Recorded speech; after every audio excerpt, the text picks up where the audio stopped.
IPL 2024 సీజన్ను hat trick పరాజయాలతో ప్రారంభించిన Mumbai Indians ఇప్పుడు తిరిగి విజయ పదంలోకి అడుగులేస్తుంది.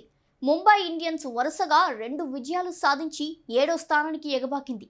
గురువారం రాయల్ ఛాలెంజర్స్ బెంగళూరుతో జరిగిన మ్యాచ్లో 197 పరుగుల భారీ లక్ష్యాన్ని కేవలం 15.3 ఓవర్లలో ఛేదించి నెట్ రన్ రేట్ కూడా మెరుగుపరుచుకుంది.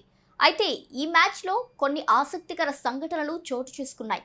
ముంబై ఇండియన్స్ డ్రెస్సింగ్ రూమ్లో విరాట్ కోహ్లీ కనిపించడం,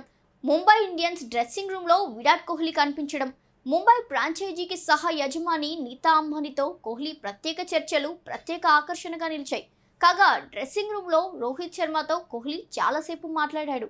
అయితే వీరిద్దరూ సీరియస్గా మాట్లాడుకున్నట్టు వీడియోలో కనిపించింది. మరోవైపు నీతా అంబానీతో కోహ్లీ ఏదో తీవ్రంగా చర్చించినట్టు కూడా కనిపిస్తోంది. ఇందుకు సంబంధించిన వీడియోలు ప్రెజెంట్ వైరల్గా మారాయి. కాగా మరో నెలన్నరలో జరగనున్న టీ20 ప్రపంచ కప్ గురించి కోహ్లీ, రోహిత్ చర్చించుకున్నారని నెటిజన్లు వ్యాఖ్యానిస్తున్నారు. వీరిద్దరూ జట్టు కూర్పు గురించి మాట్లాడుకునే అవకాశం ఉందని అభిప్రాయపడుతున్నారు.